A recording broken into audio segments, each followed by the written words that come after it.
Bonjour à tous, moi je vous présente un travail original qui a été fait ici à l'IHU dans le cadre d'une thèse encadrée par M. Drancourt et co-encadrée par moi-même. Et ce travail a mis un peu en exergue un groupe de micro-organismes, ou plutôt de nano-organismes qui n'ont jamais été décrits chez l'homme. Donc je vais vous présenter un peu ce groupe de nano-organismes qui sont les nanoarchées. Donc les nanoarchées sont un groupe de nano-organismes qui font partie du superphylum des PAN et font partie aussi du domaine des archées. Donc, le groupe des nanoarchées sont caractérisés par une taille nanométrique et aussi par un petit génome et des voies métaboliques assez limitées. Donc, les nanoarchées n'ont jamais été décrites chez l'homme jusqu'à cette étude. Et de ce qu'on connaît des nanoarchées dans l'environnement, on a 4 espèces qui vivent en symbiose avec d'autres espèces qui ne sont pas forcément des archées. On a Nanoarchaeum equitans qui vit en symbiose avec Inococcus hospitalis, c'est-à-dire que Inococcus hospitalis, c'est l'hôte des Nanoarchaeum equitans. On a Candidatus nanopsidians steri qui vit en symbiose avec Essidichropiton nanophyllum. On a Candidatus nanophyllus acidilobi qui vit avec le groupe qui vit en symbiose avec le groupe Acidilobus, et la dernière qui est Candidatus nanoclepta minutus qui vit en symbiose avec Zestophera tichitianteris. Donc l'objectif de cette étude, c'était vraiment de rechercher les nanoarchées dans le microbiote humain, et nous avons commencé par le microbiote bucco-dentaire.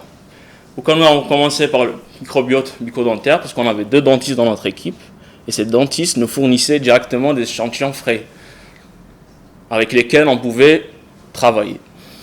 Et l'objectif d'avoir des échantillons frais, c'est vraiment de pouvoir cultiver, d'essayer au moins de cultiver une espèce du groupe nanoarché. Donc pour cela, nous avons designé une approche polyphasique qui comporte des techniques de biologie moléculaire, PCR séquençage, des techniques de microscopie électronique et la méthode de Fish, et aussi des techniques de métagénomique, c'est-à-dire on a utilisé des séquençages à haut débit. Donc dans un premier temps, nous avons analysé 110 échantillons provenant de la cavité bucco-dentaire et nous avons ciblé le gène 30S des nanoarchées, mais en parallèle, nous avons aussi ciblé le gène 16S des archées. Et à notre plus grande surprise, nous avons pu détecter des espèces de nanoarchées dans la cavité bucco-dentaire. Et ce qui est intéressant dans cette étude, c'est que à chaque fois qu'on détectait dans un échantillon une espèce de nanoarchée, on détectait aussi au moins une espèce d'archée méthanogène. Et le plus souvent, l'espèce qui était détectée, c'était Methanobrevibacter oralis. Par la suite, pour confirmer les résultats obtenus par PCR séquençage, nous avons fait la méthode de Fish. Pour cela, nous avons designé des sondes qui ciblaient le 30S des nanoarchées, une sonde qui ciblait le gène 16S des archées. Et sur cette image, vous avez le vert ou le jaune qui est un signal de présence des nanoarchées, et tout ce qui est en rouge, c'est un signal de présence des archées méthanogènes. Donc nous avons co-détecté un bout du gène 30S qui est spécifique aux nanoarchées avec un bout du gène 16S qui est spécifique aux archées méthanogènes. Donc il y a une co-détection des archées méthanogènes avec les nanoarchées.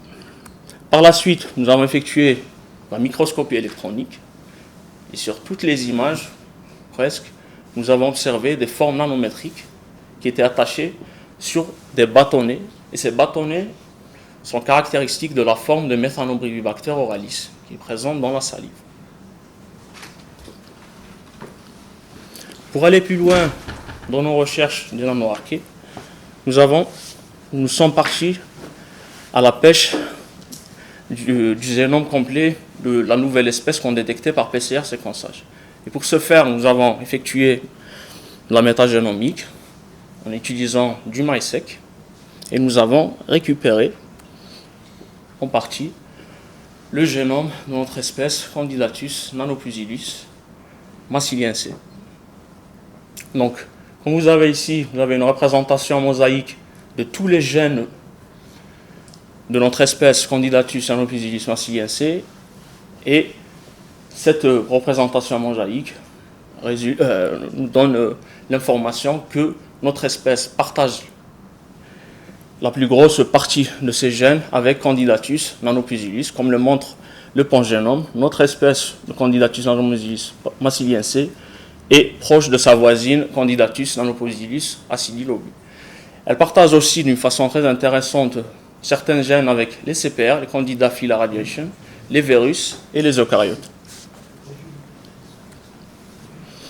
Nous avons par la suite étudié un peu les gènes de notre espèce Candidatus nanopusilus massiliense pour pouvoir après, les gènes qui codent pour les voies métaboliques, pour pouvoir après orienter la culture, essayer en tout cas d'orienter la culture dans le sens de la culture de nanopusilus massiliense.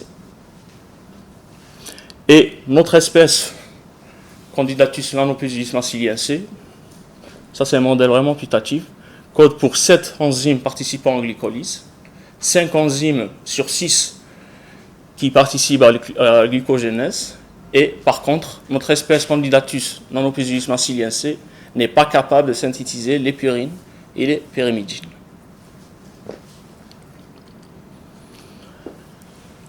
Donc après, l'objectif principal, c'était vraiment de cultiver ou de co-cultiver Candidatus nanopusilus massiliense. Et pour ce faire, nous avons semencé notre échantillon dans un milieu sable. Pourquoi dans un milieu sable? Le milieu sable, c'est un milieu qui permet la culture des archées méthanogènes. On avait émis l'hypothèse que si on arrivait à cultiver Methanombribacter oralis, on arrivait par la même occasion de co-cultiver la Candidatus nanopusilus massiliense. Donc, nous avons suivi la culture de Methanombribacter oralis à J5, J10 et J15. Là, vous avez le résultat de J10, J15. Donc, nous avons suivi la culture par PCR séquençage, par PCR temps réel et par gaz chromatographie. Nous avons en parallèle aussi suivi la culture d'un nanoarché dans le même échantillon, dans le même bouillon de culture, pour voir est-ce que le fait est que Methanombribacter oralis poussait, permettait de faire pousser aussi la Candidatus nanopusilus massiliense. Et en effet, nous avons observé que les résultats des RT-PCR allaient dans le sens où lorsque Methanombribacter oralis poussait, on avait aussi une croissance de Candidatus nanopusilus massiliense. Pour confirmer un peu le résultat que nous avons trouvé par PCR séquençage et par RT-PCR, nous avons fait de la fiche. Et là, vous observez en rouge un amas de Methanombribacter oralis et aussi des colonies ou en tout cas des formes qui correspondent un peu à Nanopusilus massiliense. Donc pareil, nous avons aussi fait de la fiche pour pouvoir, sur les cultures, nous avons observé nous avons détecté un signal qui correspondait à notre Candidatus nanopusilus massiliense, co-détecté avec un signal de Methanombribacter oralis. Là, vous avez un agrandissement de l'image.